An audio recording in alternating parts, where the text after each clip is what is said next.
వేధింపులు తట్టుకుని జైల్లో పెట్టినా భరించి రాష్ట్ర ప్రజల కోసం భరించినటువంటి చంద్రబాబు నాయుడు గారికి హృదయపూర్వక అభినందనలు, జేజేలు పలుకుతా ఉన్నారు ప్రజలందరూ కూడా. ఆ రోజు చంద్రబాబు గారి పాలన 2014 నుండి 19 దాకా, అలాగే ఈ రోజు స్వచ్ఛాంధ్రప్రదేశ్ కోసం పనిచేయడానికి నాకు అవకాశం వచ్చినందుకు, ప్రజలు దేవుడు అవకాశం ఇచ్చినందుకు, చంద్రబాబు గారు అవకాశం ఇచ్చినందుకు నేను చాలా రుణపడున్నా. నా అదృష్టంగా భావిస్తున్నా, నా పూర్వజన్మ సుకృతంగానే భావిస్తున్నా.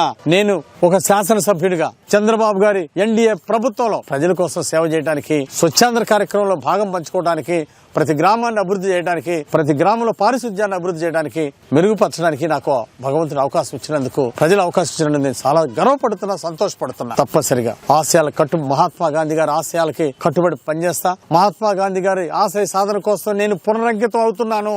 ఈ నియోజకవర్గాన్ని ఒక ఆదర్శంగా తీర్చిదిద్దుతాను. మహాత్మా గాంధీ గారి ఆశయ సాధన కోసం నా శక్తి వంచన లేకుండా కష్టపడతాను.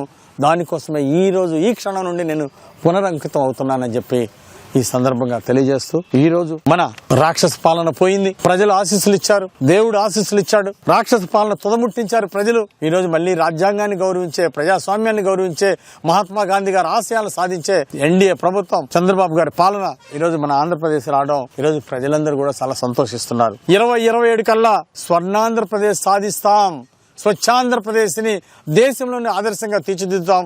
స్వర్ణాంధ్రప్రదేశ్ ని భారతదేశంలో ఒక ఆదర్శంగా తీర్చిదిద్దుతాము. 2047 కల్లా 100 సంవత్సరాలు పూర్తవుతుంది మనకు స్వతంత్రం వచ్చి. అప్పటికల్లా ఆంధ్రప్రదేశ్ ని అన్ని రంగాల్లో చంద్రబాబు గారి నాయకత్వంలో, ఎన్డీఏ నాయకత్వంలో ఒక బ్రహ్మాండంగా ఆదర్శంగా తీర్చిదిద్దడానికి కంకణం కట్టుకుని ముందుకు నడుస్తామని ఈ సందర్భంగా తెలియజేస్తూ, వినుకొండలో గతంలో టాయిలెట్స్ 5 సంవత్సరాల్లో జగన్ పాలనలో, గత పాలకుల్లో మున్సిపాలిటీలో టాయిలెట్స్ కూడా పట్టించుకోలేదు.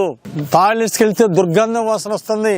ఎవరు కూడా టాయిలెట్స్ వాడుకునే పరిస్థితిలో లేకపోవడం చాలా దురదృష్టకరం, బాధాకరం. అందుకే మున్సిపల్ కమిషనర్ గారికి, మున్సిపల్ చైర్మన్ డాక్టర్ దస్తగిరి గారికి, మున్సిపల్ కౌన్సిలర్స్ కు బాధ్యత అప్పచెప్తున్నాం. అధికారులు, ప్రజాప్రతినిధులు కలిసి పనిచేయాలి. పాత టాయిలెట్స్ అన్ని కూడా మరమ్మతులు చేసి ప్రజలకి వాడుకోవడానికి ఇబ్బందులు బ్రహ్మాండంగా తయారు చేయాల్సిన అవసరం ఉంది. అదేవిధంగా కొత్త టాయిలెట్స్ నిర్మాణం కూడా చేపట్టమని ఆదేశాలు ఇచ్చాం. క్లీన్ అండ్ గ్రీన్ కింద మొక్కలు నాటాలి. డివైడర్ లో ఉన్నటువంటి ఆ మొక్కల్ని మళ్ళీ కొత్త మొక్కలు వేసి ఇంకా మంచిగా తీసుకురావాలి. క్లీన్ అండ్ గ్రీన్ కింద వేలాది మొక్కలు, మన వినుకొండ నియోజకవర్గంలో లక్షలాది మొక్కలు నాటి నీడనిచ్చే మొక్కలు, కలపనిచ్చే మొక్కలు, అలా మొక్కలు నాటే కార్యక్రమానికి శ్రీకారం చుడుతున్నాం.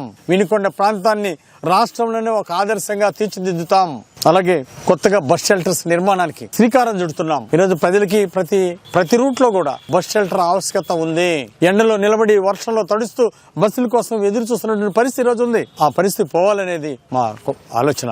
అందుకే తొందరలోనే బస్ షెల్టర్స్ నిర్మాణాన్ని పూర్తి చేస్తాం. మంచి మోడర్న్ బస్ షెల్టర్స్ నిర్మిస్తాం. అలాగే ఆవులు ఎక్కడ పడితే అక్కడ ఆవులు షిట్ వేయడం, అలాగే ప్రమాదానికి గురవటం, ఇబ్బందికరమైనటువంటి పరిస్థితులు ఉన్నాయి. అవి పారిశుధ్యానికి కూడా ఇబ్బందికరమైన వాతావరణం ఉంది. అందుకోసం అంటే గోశాలను ప్రోత్సహించాలని మున్సిపల్ కమిషనర్ దీని మీద చర్యలు తీసుకుని ఆవుల సంరక్షణ మంచిగా చూసుకోవాలని చెప్పేసి గోశాల ఒకటి ఏర్పాటు చేయటమా, లేదా ఆవుల సంరక్షణకు ప్రత్యేక ఏర్పాట్లు చేయాలని, వీధుల్లో అక్కడిక్కడ ఆవులు తిరుగుతూ అవి యాక్సిడెంట్లు గురి కాకుండా చర్యలు తీసుకోవాలని చెప్పేసి నేను మున్సిపల్ కమిషనర్ గారిని కోరుతున్నాను.